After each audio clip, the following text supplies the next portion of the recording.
The following program is a PodcastOne.com production.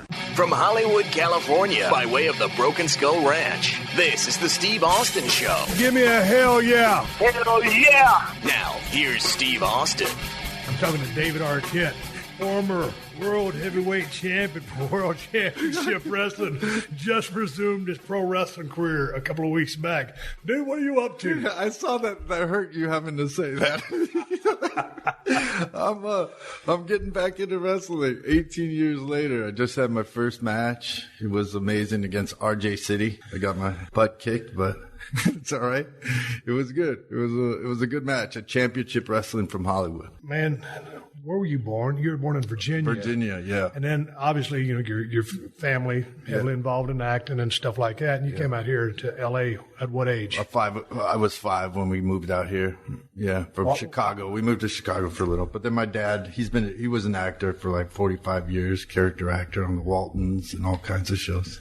Well, when did you get into wrestling? I loved wrestling since growing up. You know, I saw Andre the Giant, Hulk Hogan, and back at the sports arena. We'd go see all the road shows, you know, growing up. So I always loved it. And then Ready to Rumble happened. And, you know, it was just a chance for me to sort of, you know, tap back into something I loved as a kid and sort of tap into like the crazy fan that I was. And then I got to meet all my heroes on it. You know, I got to travel with Hulk Hogan and Sting and, you know, Diamond Dallas Page, and just get to know these guys. Then in promoting the movie, they, you know, had me go on the road, and I ended up the champ. I don't know how it happened, but it happened. So, but I never really got an opportunity to wrestle. So I just 18 years later, after people giving me a lot of grief, I was like, well, I want to do it right. So I've been training with Peter Avalon, great wrestler, trainer. Why do people give you grief? Because you're an established actor. I mean, from Scream, everything else, you've been here forever. Right. And all of a sudden, you're in the ring. So why do people give you grief about that? I mean, if it's something you love to do. Yeah, exactly.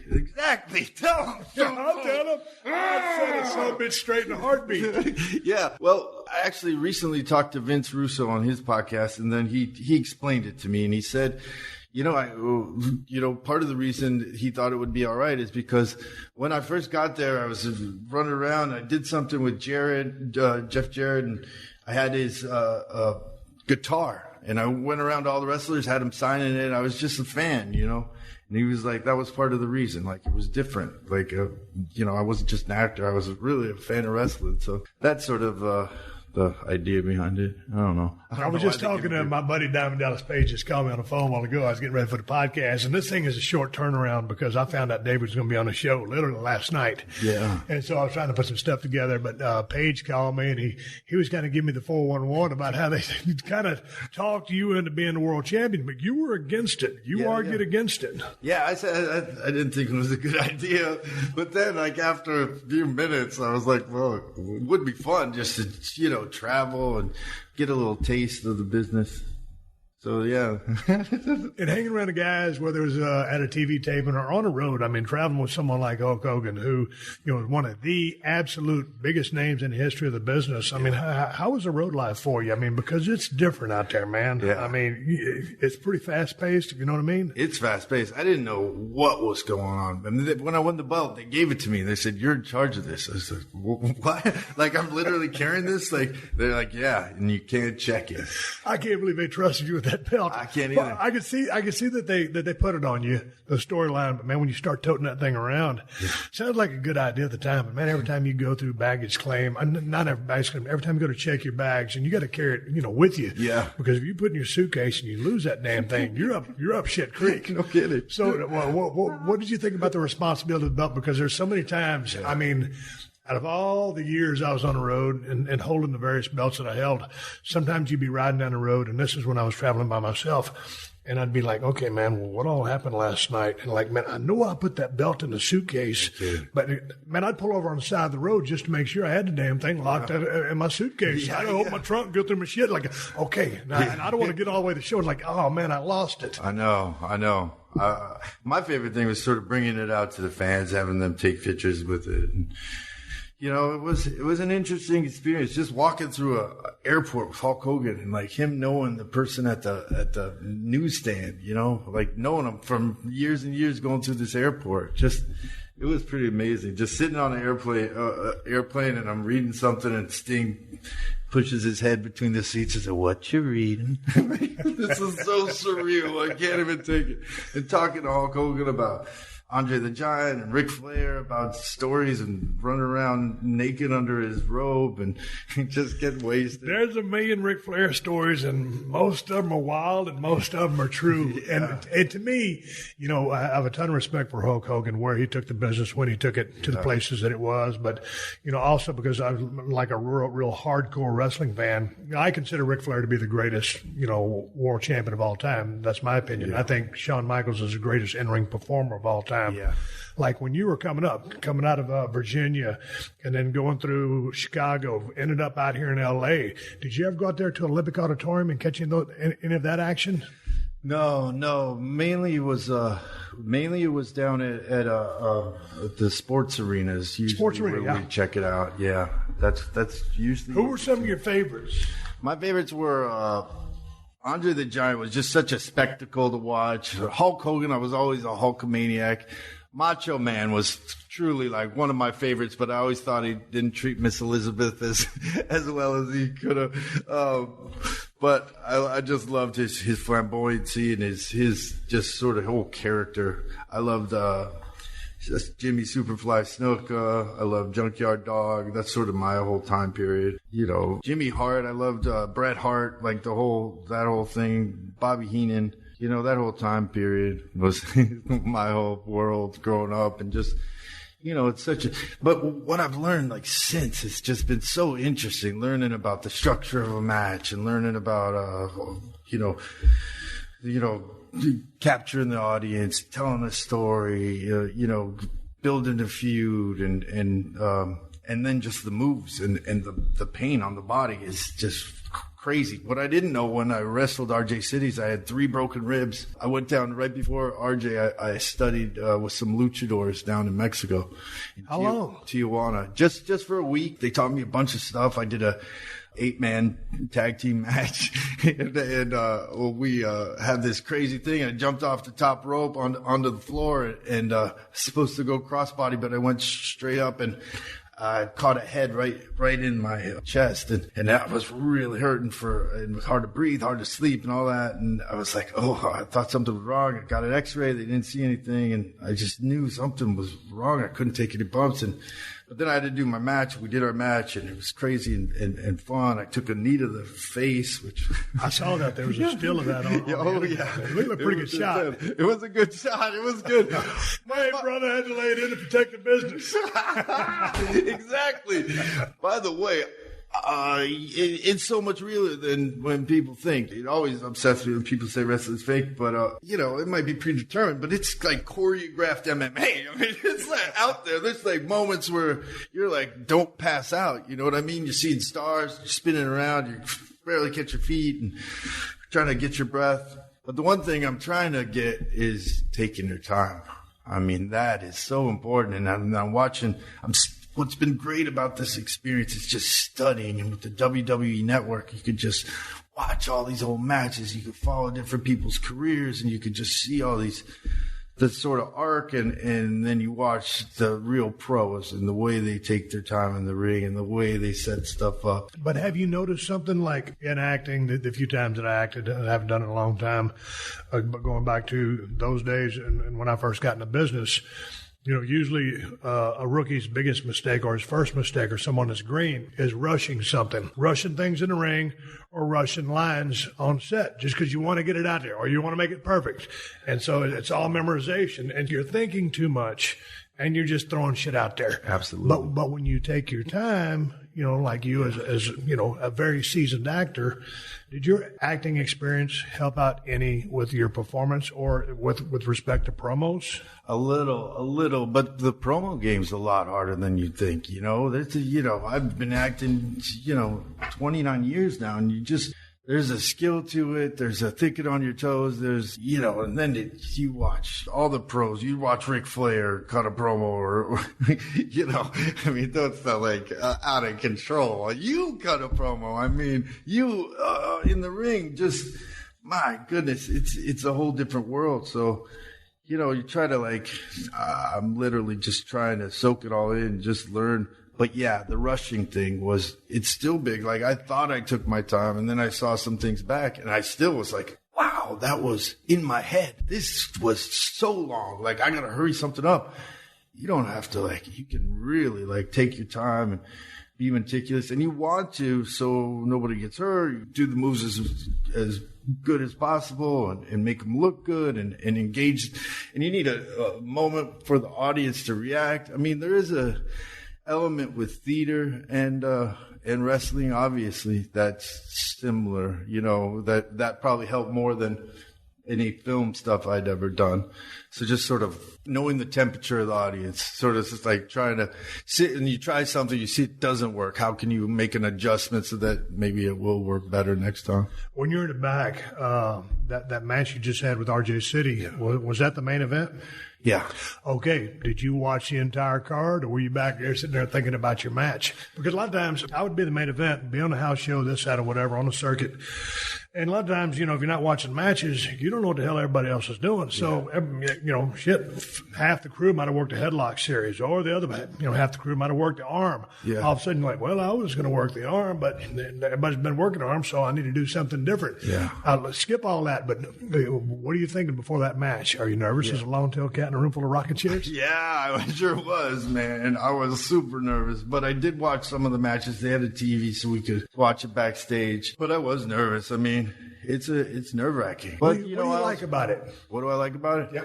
I like that I like the history of it, the fact that it came off of this carnival circuit, and that there is this circus vaudeville kind of feeling to it, and that it's performance, and it's this larger than life. It's almost like you're, in a way, gods in a way. So it's I like the relationship with the fans and the storylines, and I like the characters. I like larger than life stuff. I like the clothes, and I like the attitude, and you have to figure out your character, and you have to, own it, and you have to sell a story to them. I don't know, there's something about the performance of it that really is interesting. And then you combine it with athletics. This is, you're fighting, it might be some, planned stuff, but you're in a fight, and you really kind of and you get that fight feel, and you're, and it hurts, and you're angry at moments, and you're, having to, be smart about moves, and all this stuff just charged me up. I had no idea how much of a part of the fight world it was, I only saw, I think there's about a 4.5 minute clip on the internet right now of the match. How long did you guys end up going? I think we were about 6 to 8 minutes, somewhere around there, probably about 8 minutes, maybe a little longer. So you didn't put in a crazy amount of time. No. It wasn't a too long, the match wasn't that long, but it was structured in an interesting way where it told a story and had the audience kind of wanting something and holding it back and then giving it to them, that kind of stuff. Now, how long has RJ City been working? He's been working a while. He's a really talented guy. I'm not sure exactly how long. But you felt comfortable. I mean, because this guy's leading the match. If you guys were doing a movie, he'd probably be coming to you for some guidance. But obviously, I mean, you're trusting this guy. Oh, yeah. He's been doing about 8 years or something. He's based out of Greektown in Toronto, and he drives all over. He's wrestling all the time, and he's got an interesting thing. He's really great on the mic. He's really great on Twitter. I was trying to have wars with him. He was just destroying me at every turn. I'm an old guy. I don't know how to do Twitter. This. Yeah. I mean, that's how you do it now. You announce matches there. You cut promos there. You build up the whole thing because people are flying all around. So you get these feuds going. And that's sort of how it all started, which was interesting. It came up because he was, giving me a hard time on Twitter, and then we just started going at each other. The Steve Austin Show. The Steve Austin Show.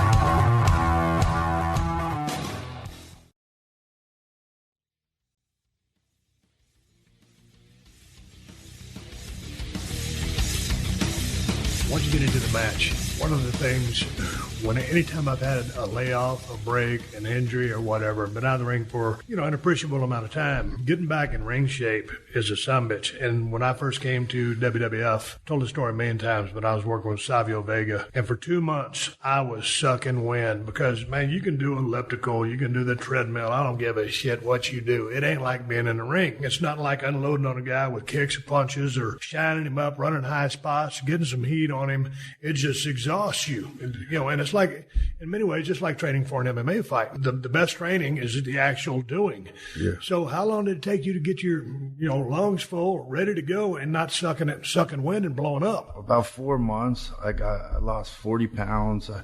What were you weighing? I know. You look I was good right now. Yeah, thanks, man. I was weighing 219, 220.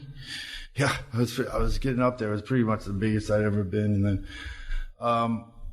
so I did a lot of jiu-jitsu. That was a good way of just sort of keeping my air. A lot of boxing, a lot of hiking, a lot of running, a lot of weights and all that. You look like you could go in the ring right now, man.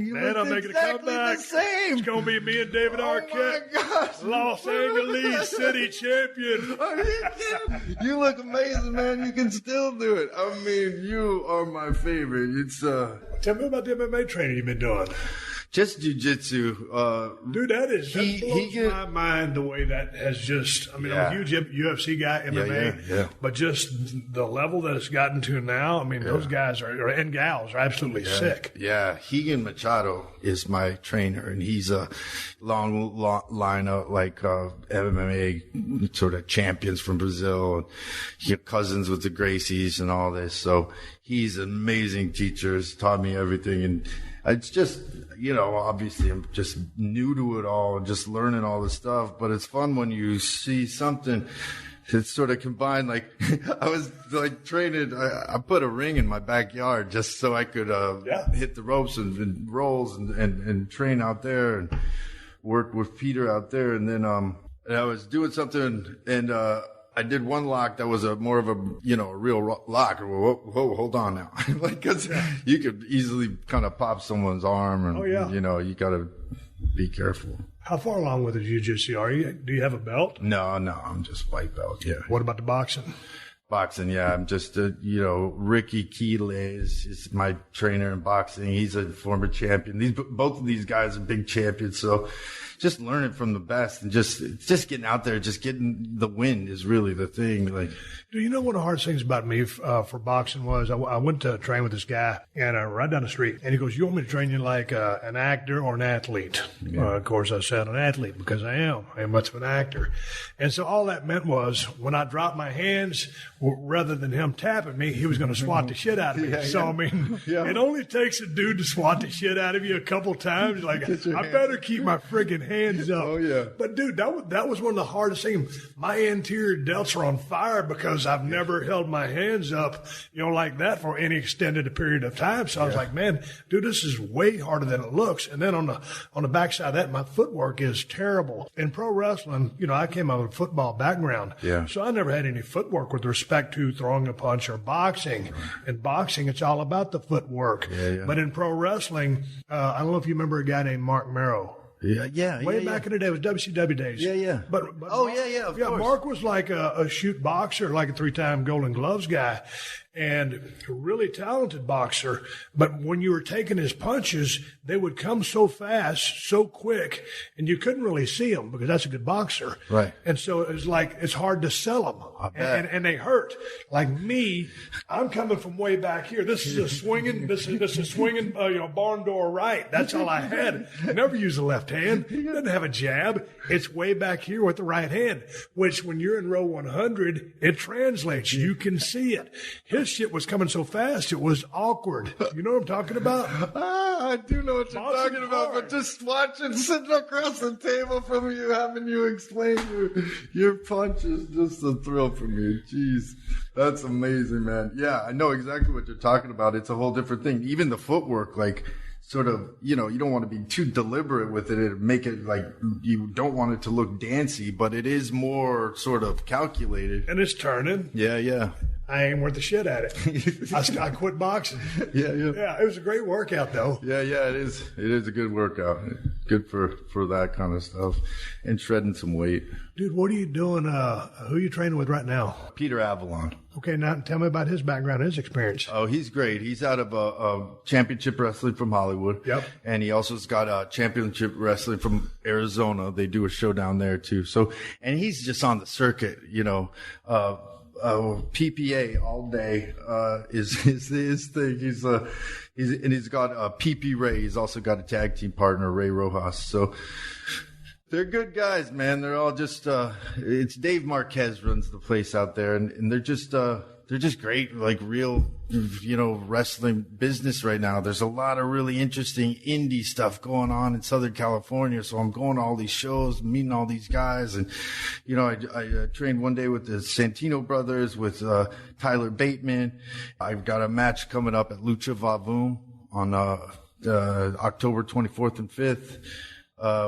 And Scorpio Sky's going to be in it, so I met with him. Where's that event going to be at? That's going to be at the Mayan Theater downtown. In L.A.? In L.A., yeah, it's fun. It's by and see that. Yeah, are you kidding? My God, I would die. But it's burlesque dancing and lucha wrestling, so it's pretty cool. I got a whole lucha outfit made. Infinito is my lucha.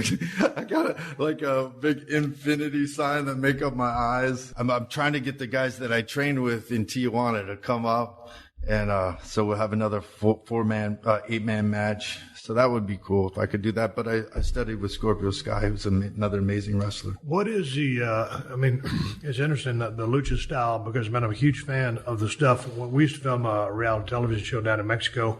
And so I got, the best of the best stuff down there. And it's hard to catch in America anymore. And a lot of the guys in Lucha Underground are luchadors and really, really good. But I don't really understand the psychology of Lucha Libre stuff, because it's almost like, one side shows off for a little bit, the other side shows off for a little bit. I mean, it's great action, great athleticism, and then, either the Rudos or the Technicos win. Yeah. Does that confuse you working with, that type of psychology versus American-based psychology, which is basically heel shines a baby up? Yeah. Baby looks good. Heel cuts him off, gets some heat, a couple little build-ups there for some, some false, high spots or, hope spots. And then you do your manic comeback where the babyface is tired of the heel cheating and he says, F it. And he just starts throwing hands, big comeback, false finishes, finish. Yeah, man. Do you get confused? A little bit. I mean, I just followed their lead because it's their world, but I just told them sort of my take. I'm not really a wrestler, so I'm kind of scared to go in the ring. So then they kind of built on that, and they would I was last to go in. I was kind of like hiding, and, my crew's getting all beat up, and I should be tagging him, but I'm too chicken. And then finally the guy pulls me in, beats me up, and then I get something on it. Oh no, he runs at me, and I dodge, and he hits the buckle. And then I kind of get some heat. Then I start clotheslining everyone. Then I start clotheslining my side. I clothesline the ref. Just kind of like that whole thing. But it worked, and it translated without even me knowing Spanish or anything. Or, it worked. The crowd sort of was against me at first, and then were cheering for me at the end after I jumped off the top. So the whole thing sold. So it was good. I like the tradition of it. Like, after I clotheslined everybody, I apologized to the crowd. Like, I'm sorry, I'm out of my head. That's usually not like me. Yeah. It was so fun though. It was really great. How are you about listening to things in the ring? But like guys calling a high spot. All of a sudden, I was working with Lawler. Jerry the King Lawler is one of the greatest of all time. And Memphis a long time ago. And I can't hear very good. And 3 nights in a row, I work with Lawler. And Lawler's the kind of guy that when you first start pacing around the ring, he starts calling high spots, and he's, moving his mouth like a ventriloquist. So normally I kind of halfway read lips when I'm talking to people. And, he's walking around, and basically the spot he's calling is, he's going to grab a headlock. It's going to be a tackle, drop down, hip toss. And he's going, tackle, drop down, hip toss, and he's talking like this. We're in the damn ring. Mid-South Coliseum, I can't hear shit. So, I'm like, I was so green, I think he was mad that he booked himself with me because he was running the book. Do you have a hard time picking shit up in the ring? I'm literally just learning all this stuff and just figuring it out and just learning how to say it without somebody seeing it or just even hear or understand what they're saying. Like, I'm still like putting pieces together like, oh, what move is that? You know what I mean? In my head, so I need to like structure it out probably a lot more than most people. But yeah, that whole part of it, I was one time in the ring with Jeff Jarrett and I completely went blank. I didn't know where we were, what we were doing, and he's sitting there, nut shot, nut shot, nut shot, nut shot, nut shot. And I'm like, what the fuck is he saying to me? Dude on the front row said, hit him in the nuts. Exactly. I was like, oh, nut shot. Finally. One of them or both of them? If you like to study, like everybody knows, I'm a huge Flair fan. I'm like an anybody fan. I just like high-level people, who are mastering the craft. But if you watch Flair, go back and study some of his stuff, watch the 3 Steamboat matches, watch the matches he had in 88 through 90 as well with Barry Windham. But watch Flair because, he had a big head full of hair, but it wasn't super long. But even when he cut his hair, when Flair's making a call, if you and me are like head to head and he's picking Steamboat up or something like that, he's calling there, or he'll always wrap his hand around somebody and he keeps his mouth concealed. I mean, you can almost never see Ric Flair make a call. And to me, that's the art of it. Even though I had a bald head, I didn't have no hair to cover. Yeah. Normally you couldn't see my calls either. And so I'm just very leery about that. Whatever level you're at, whether it's indie, federation, or whatever, you're trying to do the best you can. Yeah. So you don't want anybody to see those calls because you want to suspend their disbelief. Yeah. But it's art. Yeah, absolutely. I don't know if I'll ever get to the point where I'm calling a match at all. I mean, you're a 46-year-old rookie. I know, exactly. I love the idea of these guys calling the match without even planning anything. I couldn't imagine. I mean, that whole idea, that just makes me nervous. But you know what's so fun, David? Like when I first broke in, I was in Dallas for about 2 months, and they were just beating the shit out of me. The heels coming through town, beating the shit out of me with kendo sticks and weightlifting belts, getting heat on those white meat baby faces, long-haired, ex-football player. Then I went to Tennessee, Jerry Jarrett was running the territory. And many times, if we're like at Nashville Fairgrounds, a lot of times when you go to wrestling matches, the heels and babies come out in the same damn locker room. Not at the fairgrounds, 2 different dressing rooms, 2 different directions. So the referee would go, me and you are working. You're working baby, I'm working heel. Hey, man, David, you're going to go over on Steve tonight. Just catch him with something quick. Whether it's going to be a small package, just a backslide, anything, whatever we come up with or you come up with. And a referee will come up to me and, hey, man, David's going to catch a quick one on you. Oh, okay, I'll call it. Dude, tell him to catch me in a backslide. 1, 2, 3. And so we'll go out there, and all you know is a finish. All I know is a finish. But since I'm the heel, I'm going to be calling everything. And the beauty about that, even though it can be like nerve-wracking because if you're not really experienced, the thing that's so that is so liberating about it or free about it is that you don't have shit to remember. All you know is, hey, you're going to backslide me for the finish. We're going to make up the rest, and I'm going to tell you what we're doing, and you fill in the blanks as well. But when you're working like that, and you don't have to remember A through Z, dude, it is a walk in the park.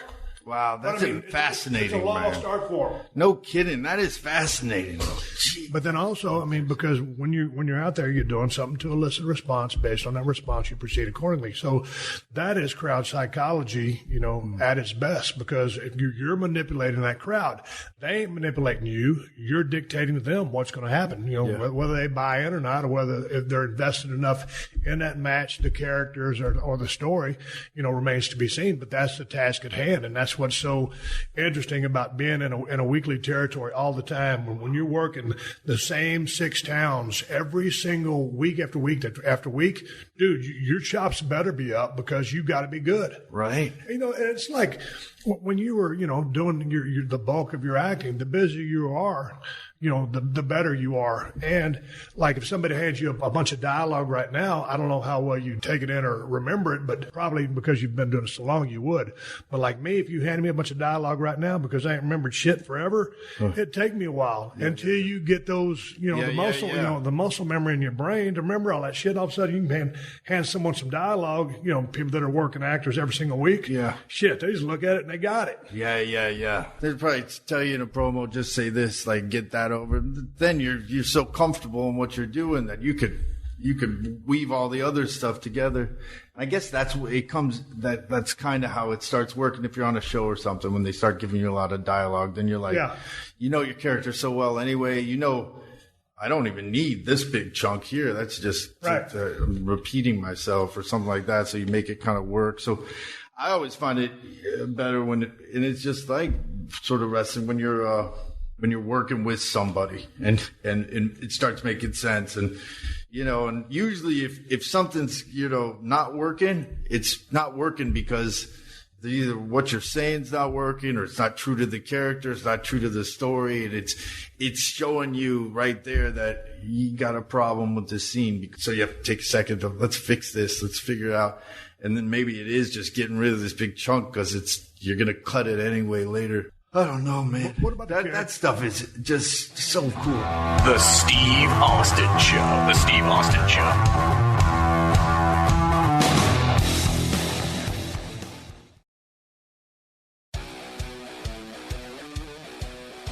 Oh, hell yeah.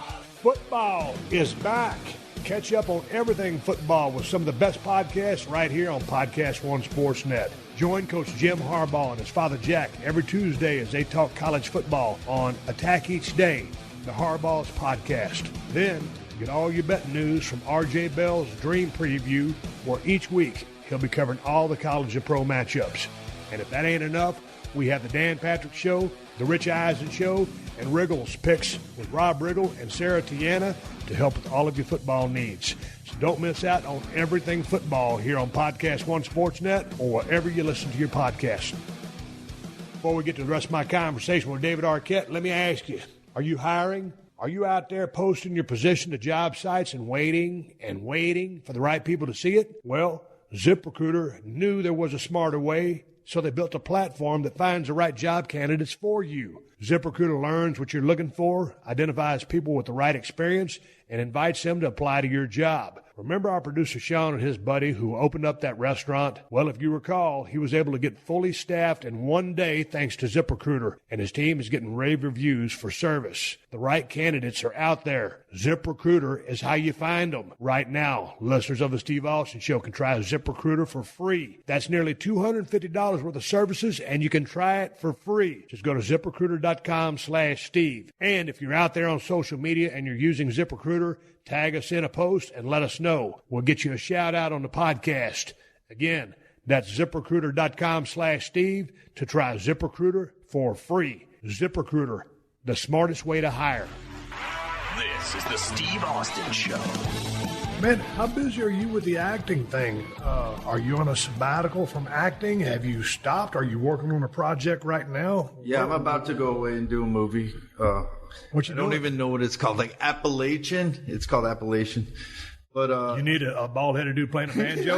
I'm gonna. By the way, you're in my head now. I'm gonna start looking for some stuff because you're perfect. By the way, and it's so stupid about Hollywood that they're just not even like understanding. Like, whoa, you're like sitting here, they're doing 150, 200 shows in town. You're not like a regular great ass character in some show. It's just ridiculous. This town is ridiculous. They don't get it. One thing they don't understand or respect, I mean, The Rock has done an incredible job in showing sort of how you can link it and do that with so many like great wrestlers and actors, so that part infuriates me.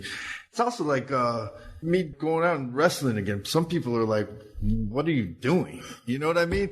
I call my friend Scott Kahn, who's a great guy, great actor, but but we're doing a documentary following the whole process of doing this. And I'm like, come on, Scott, we did Ready to Rumble together. You got to come on the documentary. He's like, nah, I can't. I'm like, you know, because even like Ready to Rumble, wrestling or whatever was just not, it's not, you know, his dad was in The Godfather. So he's like, I think he's trying to. Dude, I used to see his dad at Gold's Gym all the time. Oh, yeah? He's a great guy. Legend. I hadn't seen him in many years because I stopped going to Gold's. But so Scott, the wrestling window is closed for him. Yeah, I think so. But he's black belt in jiu-jitsu. Amazing. Oh, really? Yeah. He's been just studying jiu-jitsu since before we did Ready to Rumble. Guy's an amazing guy. He's an incredible actor, too, and I get it. And he's more of a serious actor, too. So Ready to Rumble was kind of like something he doesn't really do. And he's doing the Hawaii Five-0 now thing, but it's like more of a job, you know what I mean? Not like the kind of quality actor. Because he's an amazing writer, too. He writes all these incredible plays. He's a serious actor, so I get it. But it's also something that kind of pisses me off that people don't get, even in studying it and finding out, like looking at the history and then all of the, I finally like figured out why people got so mad about me. And then it's like this heritage and this history and this, you know, this art form that it was disrespecting, but by doing it the way it went down. But just learning about it all, I can see. But then it just makes me even madder about Hollywood not taking it seriously, or like, you know, and I guess they have to take it serious when, you know, WWE sells the rights to Raw for a small country. Yeah. Hey, man, when you won the WCW World Heavyweight Championship, that was in the year 2000, correct? Yeah. It's 2018 now. Social media was non-existent back then. If it had been, I would imagine you would have caught a shit pile of grief. Oh, yeah. From the hardcore wrestling fans. Yeah. Because, I mean, I think you caught enough flack over 18 years ago. I still do it. I mean, I get it. Some guy today, I'm literally like, that was part of the reason I came back. Because I'm literally like the low bar. Like, that's a worse decision. Bubba Dudley wrote, when IHOP did IHOP, they turned like the International House of Pancakes, International House of Burgers, and he said that's a worse idea than making David Arquette. So you see it, Tommy? Oh, I was like, come on. But you know what, man? If you're going to be, and I think the same thing is true with the acting as in pro wrestling or show business in general or life in general, dude, you got to have thick skin. Yeah. If somebody says something that's going to hurt your feelings, you know, you got to just say F them and move on down the road. Because if you're going to get your feelings hurt, shit. I mean, you're going to have it on a daily occasion. Absolutely. I'm not like losing real sleep about it. It's more like, you know, I grew up as a kid in LA and we were tough. You know, if somebody's messing with us, we'd get in fights, we'd get beat up. You know what I mean? We wouldn't back down if some punk's like, you know, being a jerk, you know, or messes with your girl. You know, you're not gonna like sit there, even if they're big, whatever it is. You get beat up if they're big, or you beat them up, and that's even better. So then, like, when you get into a situation where like you're the punk and you're the bitch, it just makes me like, oh, really? I want to fight, but you know, I'm not a tough guy, but I'm not a tough guy. Hey, man, one time, it was about 12 or 13 years ago, I came by your crib. You was living out in Malibu. Yeah. And we were discussing the show, and I can't remember what it was. Oh, yes. This is exactly what it was. It's still the greatest idea. We had you come out because I wanted you to do a Judge Judy show called Stone Cold Justice. Yeah. And you'd be the judge, and you'd dole out the justice. Callie, my black lad, just came over and interrupted the podcast. This is an award-winning podcast, and they never won a damn award, David. And no Callie's here to interrupt us. But anyway, so you left Malibu. You're out in Encino now. Yeah. How long have you been here? Because I've been out here 15 years, and LA has drastically changed in 15 years. You've probably been out here 25, 30 years? Yeah. Dude, how much has it changed for you, man? Because I've been reading all these articles and seeing all these birds and electric scooters and the limes, and people are madder than hornet about those things. There's an account on Twitter. Are you on Twitter? Yeah. What's your handle? At David Arquette. At David Arquette on Twitter. What about Instagram? Same. I mean, there's a Twitter account called Bird Graveyard or something like that. But I haven't been on it, but I was reading about it, and just in an article just the other day, like people are starting to destroy these damn things because they're making people so mad. Yeah. They irritate me, but I'm not going to go out and destroy a shit pile of them.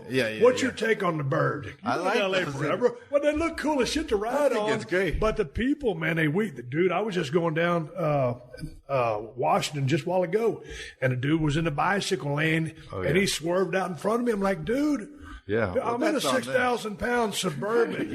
You know, I'm not going to run over you if you stay in your lane, but if you swerve out in front of me, you're probably going to die. Yeah. They don't give a shit. They don't care. There's some kind of mentality, and then you'll see a couple on them. And they got to be exceeding the weight limit. They don't give a shit. They need helmets. They need proof of insurance. They need a driver's license. They got to have something. But there's a lot of people that just can't stand those son bitches. I don't know. I think if, you're drunk coming out of a place and your car's there or a bird's there, I'd like them to get on the bird, Seems like a small problem.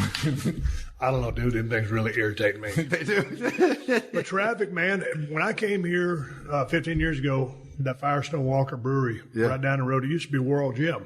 Joe Gold, before he passed away, I was fixing to go to Australia and film a movie called The Condemned. I can't believe that movie didn't win an award, because it should have. I'm kidding you. But anyway, you could come off Lincoln and you could make a left-hand turn in that parking lot. Nowadays, you can't do that because there's so much more traffic.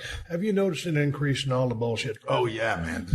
It's the whole city's changed. Yeah, the traffic is out of control. Do you go east a lot here? You probably stay in this area, don't you? Yeah, man, I never leave. Yeah. I just sort of figure out ways to sort of cut through. It got even worse with that, whatever that app was, Waze. Yeah. And it would show people your shortcuts and stuff like that. It was a little easier before that. But yeah, you try to figure out when to drive and when not to, whatever. Dude, if you get up in L.A. and you're driving around 5:45, 6 a.m., especially around here in Marina Del Rey, it's like, this is the place to be. Ain't nobody really out yet. Yeah. And then about an hour later, shit hits the fan. It's like, are you kidding me? Yeah. It's brutal. Yeah, well, where I am in Encino, we're right off the 405, and there's just certain times where everything leading up, in and out of the 405 is just parking lot. You ever think about getting out of here?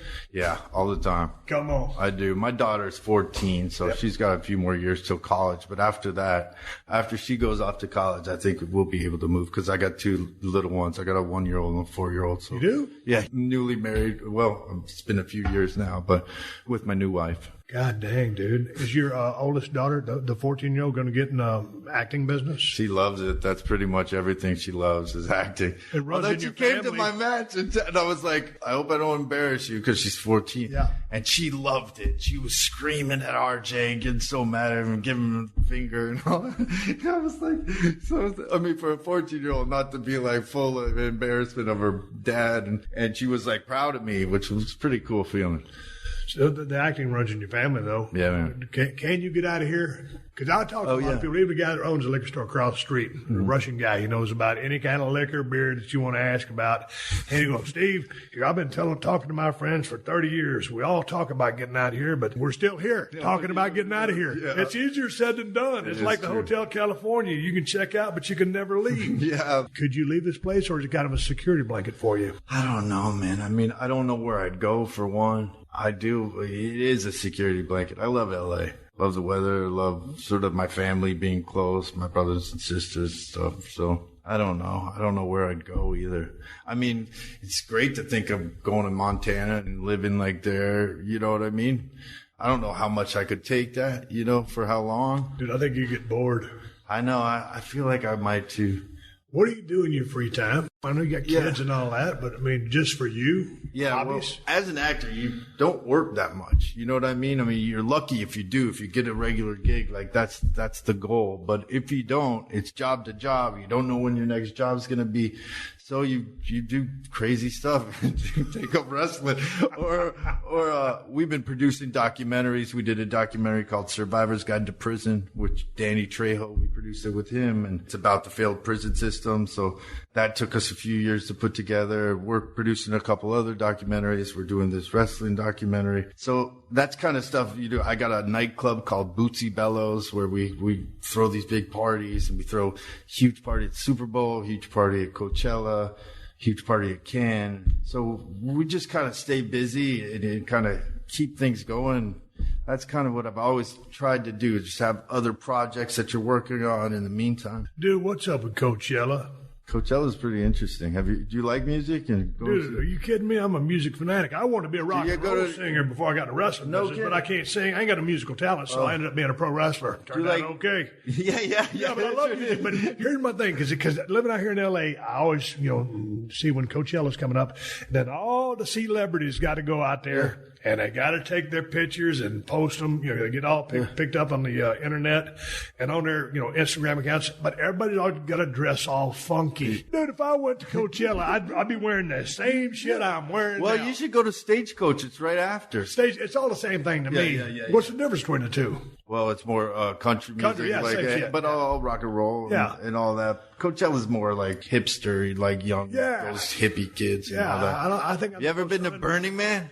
No, dude. My brother-in-law has a hunting cabin in Gerlach. Stop. Yeah, about 10 miles, 15 miles from where the Burning Man event takes place. No kidding. Oh, yeah. I can't remember the cafe we ate at just a few months ago. We went up there for my mule deer hunt. Oh, man, he sees all that stuff. And I heard about Burning Man for years and years and years. I've never been. And then one of my friends in Reno makes a lot of the neon that goes on out there. And, when you go through Gerlach, you been there? Yeah. Okay, man, they got the planning committee. I mean, it's all based out of there. Right. And, dude, it's like, it's a multi-million-dollar function. Oh, yeah.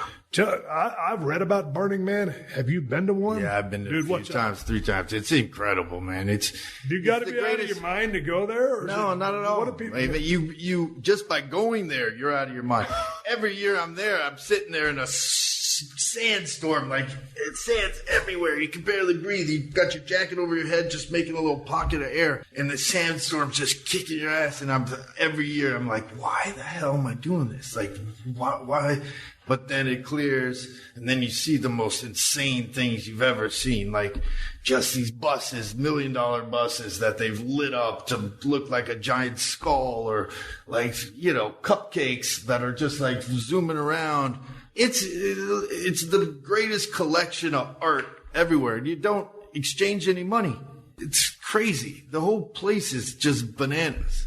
You don't have to be wasted or anything. Yeah, but what's the deal, man? I just hear about people walking around naked, people engaged. Most of the people that are naked are the ones you wouldn't want to see. Guys with just shirts and their cocks hanging out. We call them shirt cockers. Well, what's the weirdest shit you've seen out there? Oh, man, they have everything. I mean, I never go to the orgy tents or something, but there's just everything. Like, you will be walking along and there's a operation game sitting in the middle of the desert that's 12 to 15 feet long, just sitting there but giant. It's just weird stuff, out of nowhere, stuff that'll blow your mind. And just the lights that they have there at night, the whole thing. So this whole place, and then they burn the man, and then at the end, all of this whole all these buses and all these camps all come around this big structure, and they burn it and they shoot off fireworks. It is bananas. You sit there and you're literally like, well, if a UFO is going to come down, it'd come down right here. Yeah. I mean, that's going to be the best Burning Man, when they all just come whoa, whoa, whoa. I mean, it seems like it. We were looking up one time, and I was like, oh my God, it's a shooting star. Look at this shooting star. And I was just like, I can't believe, wait, there's another. It's this is like a meteor storm. And it was these guys jumping out of the airplane at night with these fireballs on them. They must have had they were literally on fire, shooting through the sky, and then they're coming down. You see the craziest stuff. Now, when you would go, dude, you're a high-profile guy. I mean, did you have a RV, a nice setup? Yeah, you kind of have to have an RV.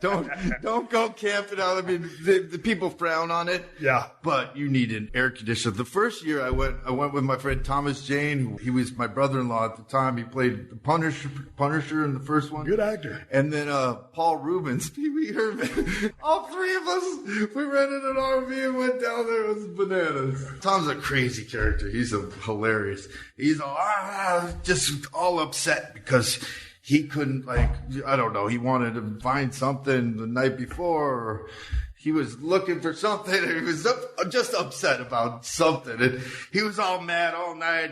And so he wakes up in the morning, he's all mad, and then he takes off his clothes and he walks outside. He's standing out there completely naked, and he's got a stubbed out cigar in his mouth, and he's looking around, and nobody's looking at him. It's like normal there. He comes back. He goes, well, if I can walk outside naked and nobody cares, I guess this place is all right. How long were y'all there for? We were just there for a few days. I can only be there for a few days. How long does it last? It lasts like a week or two or something. Yeah. What is the ultimate goal of it? I mean, it ain't raising money. Is it for you to find yourself? I mean, what is it for?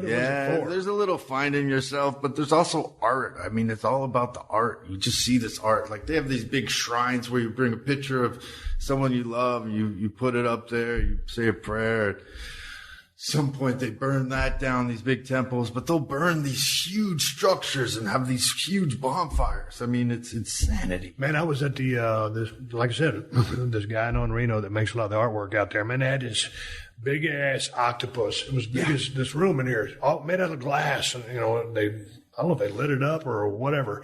They had this dinosaur that they made. I mean, elaborate, octopus, very expensive. Yeah, dude, I ain't talking about no chump change shit. I'm talking about very expensive stuff. Oh yeah, and they get paid to do this. And then, dude, I saw the octopus. It's sitting in a back lot right now on the dude's Neon Factory place. I know. I've always had the idea of just making these traveling, like a little traveling version of that, where you could just take it to a place. Instead of like a town-to-town carnival. Yeah, I love carnival. What's up with that? I'm a fourth-generation actor, and our family goes back to vaudeville. So my great-grandparents were on vaudeville. They, in Toledo, Ohio, just doing little shows. And my grandfather, Cliff Arquette, learned from them, started playing piano, and started going on the road. And then he made the transition into radio, and he created a character named Charlie Weaver. And he did Charlie Weaver, and he wrote Letters Home to Mama. And then from that, he went on to The Tonight Show with Jack Parr. And then he went on Hollywood Squares. He was sort of the bottom square for years. So we have this sort of connection. I think that's where, vaudeville and wrestling and carnival and throwing parties at circuses and all that stuff's sort of in my blood. What are your sisters up to, man? They staying busy still? Yeah, they are. You had a sister pass away. Alexis. Yeah, it was my transgender sister, Alexis, who was amazing person. That was rough, but whenever you lose somebody, I always fall back on when I lost my mom when I was 25, my dad a few years later, and then Alexis. But one thing that always brings me a little bit of peace at the end is just gratitude. Like, I'm so glad that they were in my life, like they were part of my world, and that they chose to be part of our family, and we got to share this finite time together. So that always helps heal that kind of feeling. But my other sisters are great. My sister Rosanna's got a show called Sideswiped on right now on YouTube, and it's really funny. She's wonderful in it. My sister Patricia, she just did a movie with Ben Stiller directing. You remember the lady Tilly, I think her name was, who helped the two guys escape from prison. She had an affair with them, and there was some lady. Yeah, I know what you're talking about. Yeah. And then the two convicts escaped, and then they were on the run for a while, and they killed one of them, and I think they might have killed both of them. I'm not sure, but she plays that character. She put on 60 pounds and played this character, so she's an amazing lady too. Dude, I love the part in Pulp Fiction. Yeah. That was Rosanna. Yeah.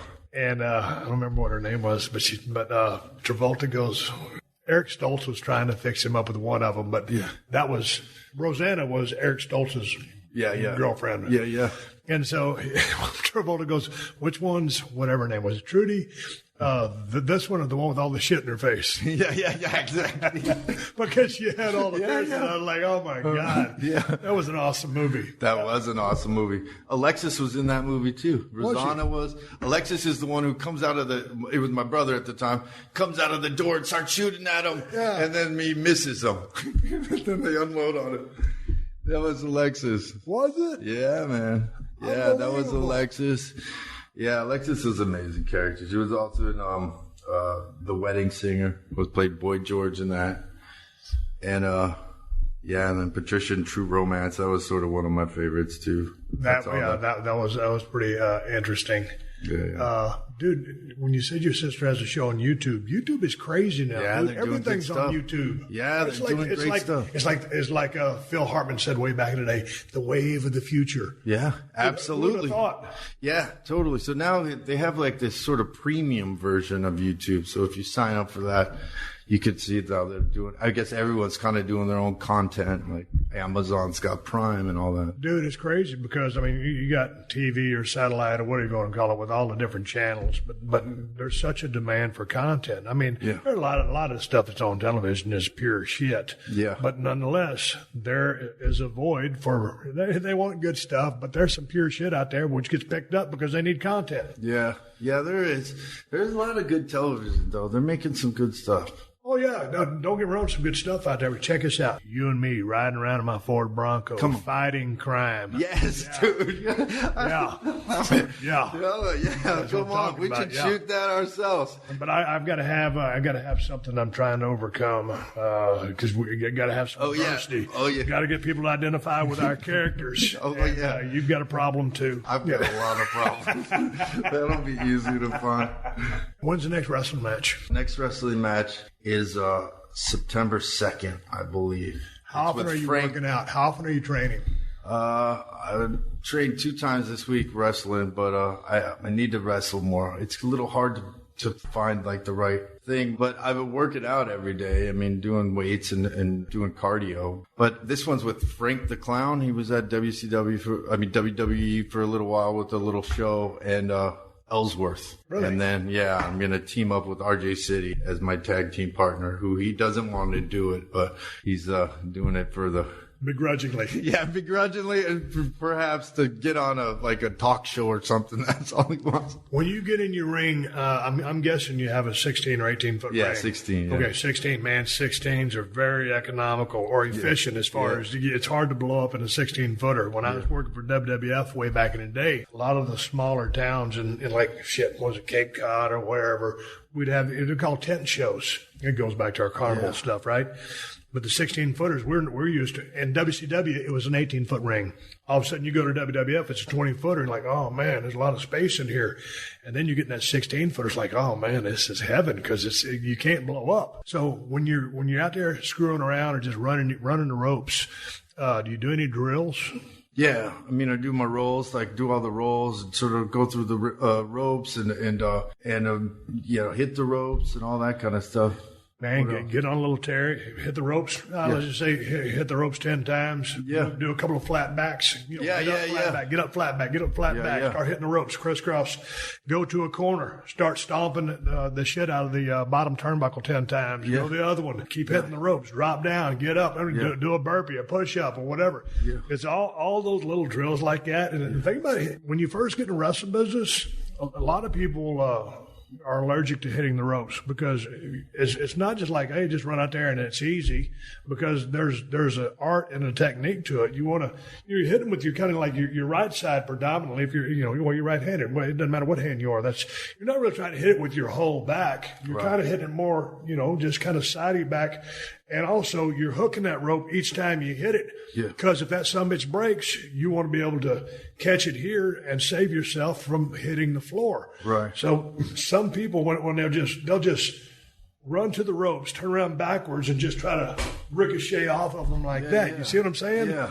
Dude, you get your ass killed like that. Yeah. So do you see what I'm saying? Yeah, absolutely. Absolutely. I've been having a lot of fun learning that, but it's did your ribs get all bruised up? Oh yeah, man, your ass. Yeah, everything about it's hard. Everything about it hurts, but it's just trying to get comfortable with it. You know what I mean? It's such a foreign thing if you aren't doing it all the time. Tell people where they can find you on social media, and let's wrap this thing up. Yeah, any important words of wisdom, if you have any. Just at David Arquette. That's about it. That's the bottom line. This has been a PodcastOne production. Download new episodes of The Steve Austin Show every Tuesday at PodcastOne.com. That's PodcastOne.com.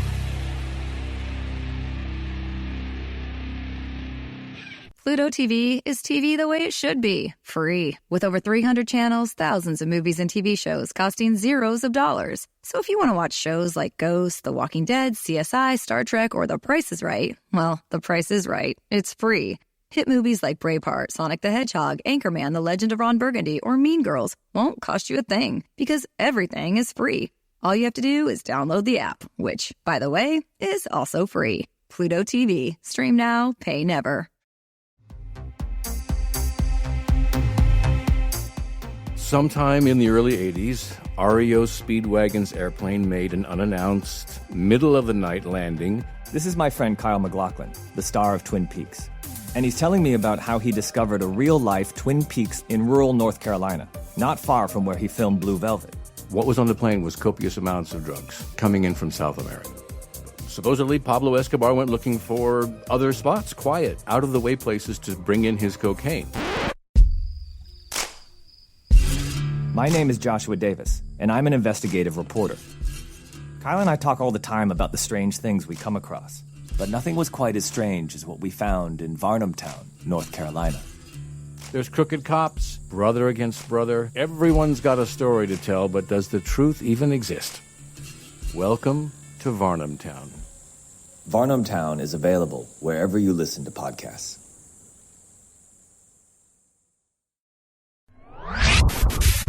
Yo, what's good? It's your boy, Big Brother Jake, a.k.a. Jake Warner. My government name. Check it out. I host a show called the Big Brother Jake Podcast, and I've taken my talents to the biggest and baddest platform on the planet. That's right, baby. PodcastOne. My show is unique as I talk about everything. Life, sports, entertainment, being a single dad juggling several jobs. I'm a hot mess, but it's damn entertaining. Subscribe and review now on Apple Podcasts and listen on PodcastOne or wherever you get your podcasts.